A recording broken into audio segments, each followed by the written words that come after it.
اس کے دو نام تھے، صبا، یہ نام ماں باپ نے رکھا، اور نیلم جو زمانے نے رکھ دیا۔ جب وہ چھوٹی تھی اس کے والد ایک حادثے میں جاں بحق ہو گئے۔ وہ بس ڈرائیور تھے۔ ایک روز ان کی بس پہاڑی موڑ کاٹتے ہوئے کھائی میں جا گری۔ یوں صبا کی ماں نے بھری جوانی میں بیوگی کی چادر اوڑھ لی۔ ان دنوں صبا 2 سال کی تھی اور اختر سال بھر کا۔ باپ نہ رہا تو چچا ان دونوں کو اپنے گھر لے آئے۔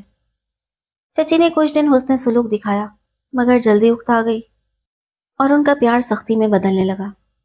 1 سال بعد یہ لوگ ماموں کے گھر پناہ لینے پر مجبور ہو گئے۔ ننیال میں بھی چند دن تک ان دکھیاروں کی آوبھگت ہوئی، پھر ممانیوں نے جینا دو بھر کر دیا۔ شمیم خاتون در بدر جا کر بھائیوں کے گھروں میں کام کرتی، تب کہیں ان تینوں کو کھانا نصیب ہوتا۔ گھر مشترکہ تھا لیکن سب کے کچن الگ تھے۔ شمیم خاتون کو بھائیوں نے چھت پر بنا ہوا ایک کمرہ رہائش کے لیے دے دیا۔ عزت سے سر چھپانے کو ٹھکانہ تو مل گیا، مگر بھائیوں کو ایک مفت کی نوکرانی بھی میسر آ گئی۔ شمیم خاتون کو بڑی بھابھی ایک دن کا کھانا دیتی تو اگلے دن منجلی کے کچن سے، اور تیسرے روز چھوٹی بھابھی کے دسترخوان سے پیٹ کی آگ بجھانے کو کچھ نہ کچھ لینا پڑتا۔ بھابھیوں سے کھانا لے کر بچوں کے آگے رکھنا بہت اہانت آمیز اور تکلیف دہ تھا۔ ایک روز اس نے بڑے بھائی سے کہا کہ میرے کچن میں راشن ڈلوا دیں تو مہربانی ہوگی، میں صبح سویرے اوپر ہی اپنے بچوں کے لیے کھانا بنا لیا کروں گی۔ بھائی سمجھ گئے کہ ان کی بیویاں بیوہ بہن کی زندگی یقیناً کر رہی ہیں۔ تینوں آپس میں بیٹھے اور سوچا کہ شمیم ابھی مشکل سے 20 برس کی ہے، اتنی طویل زندگی وہ تنہا کیسے گزارے گی؟ بہتر ہے کہ کوئی شریف آدمی دیکھ کر اس کی شادی کرا دی جائے، ورنہ وہ بیویوں کی چیرہ دستیوں سے نہ بچ سکے گی۔ چنانچہ انہوں نے عزیزوں اور دوستوں سے ذکر کیا، اور جب ایک مناسب رشتہ مل گیا تو شمیم خاتون کا نکاح ثانی صغیر احمد سے کر دیا۔ صغیر کے 2 بچے تھے، لیکن اس کی بیوی وفات پا چکی تھی۔ بظاہر شریف آدمی لگتا تھا اور اپنا کاروبار بھی تھا۔ بھائیوں نے اللہ کے بھروسے پر یہ رشتہ قبول کر لیا، مگر اس شرط پر کہ صغیر احمد شمیم کے بچوں کو بھی اپنے بچوں کی طرح رکھے گا اور انہیں باپ کی کمی محسوس نہ ہونے دے گا۔ صغیر احمد نے یہ شرط مان لی۔ یوں صبا کی ماں صغیر احمد کے گھر آباد ہو گئی اور دونوں کمسن بچوں کو اپنے ساتھ لے گئی۔ جب تک صبا اور اختر چھوٹے تھے کوئی مسئلہ پیدا نہ ہوا۔ سوتیلے باپ نے ان کا خیال رکھا اور ذرا تکلیف نہ دی۔ شمیم بھی شوہر کے بچوں کا بڑا خیال رکھتی تھی، کیونکہ صغیر احمد گھر میں کسی شے کی کمی نہ ہونے دیتا تھا، نہ اپنے بچوں کے لیے اور نہ شمیم کے۔